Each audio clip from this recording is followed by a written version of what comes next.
एक गरीब नौजवान माल ढोते समय यह देखकर दंग रह गया कि जिन सफाई कर्मी माता पिता को वह अपना समझता था, वही होटल में आने वाले अरबपति मेहमान के असली माता पिता थे। गलती से शराब की बोतल टूटते ही मैनेजर ने उसे लात मार दी। जब उसने अपने असली माँ बाप और छोटे भाई को देखा तो उसे यकीन नहीं हुआ। वही लोग जो उसे बचपन से होटल का बचा हुआ खाना खिलाते थे और उसकी माँ कचरे से कपड़े निकालकर उसे पहनाती थी। सुबह तक जो भूखे थे वे दोपहर तक शहर के सबसे बड़े अमीर बन गए। मैनेजर ने उससे झुककर माफी मंगवाई और मास्क की वजह से माता पिता ने उसे पहचाना नहीं। दरअसल अरबपति अपने गोद लिए बेटे जिंगयान के लिए पार्टी देने आया था, पर उसने कहा कि पहले 1 महीने उसे और परखेगा, फिर उसे सरप्राइज देगा। यह सुनकर असली बेटा सीयुआन रो पड़ा।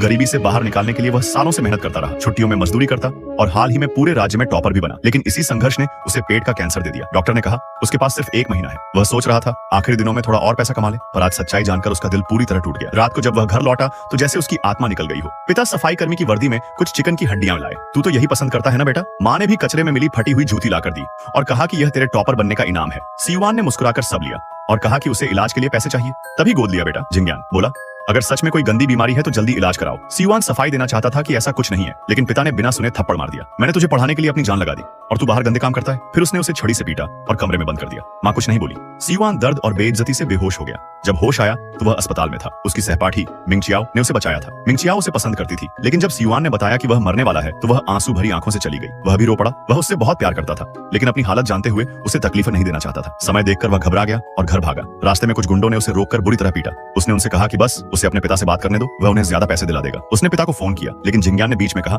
भैया झूठ बोल रहा है, वह किसी के साथ होटल में गया होगा और अब पैसे मांग रहा है। पिता ने गुस्से में फोन काट दिया। गुंडों ने उसे फिर पीटा। बुरी तरह घायल सीयुआन जब घर पहुंचा तो कुछ यूनिवर्सिटी के अधिकारी वहां उसे एडमिशन देने आए हुए थे। सबने उसके जख्म देखे, लेकिन जिंगयान ने फिर झूठ फैलाया कि वह गलत रास्ते पर चल पड़ा है। पिता ने गुस्से में कप उठाकर फेंक दिया और सबके सामने बेटे को बदनाम कर दिया। अधिकारी नाराज होकर चले गए, कहने लगे कि ऐसे छात्र को वे नहीं लेंगे। पिता ने फिर उसे मारा और दरवाजे पर घुटनों के बल बैठने को कहा। माँ ने रोते हुए कहा कि बस करो, लेकिन पिता ने नहीं सुना।